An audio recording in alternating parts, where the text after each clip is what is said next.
Flash report mula po kay XL Radyoman Eman Mortega. Immigration of BI na bumisita sa Pilipinas sa magamang suspect sa pamamaril sa Bondi Beach, Sydney, Australia na ikinasawinan ng mga individual.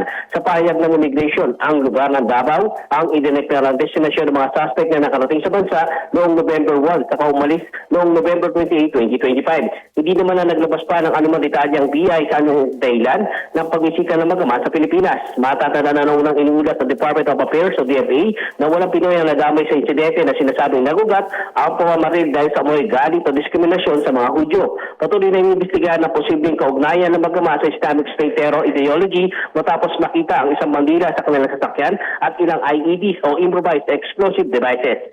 Kasama mo sa JXL Aramen Manila, Radyoman Eman Mortega, Tatak RMN.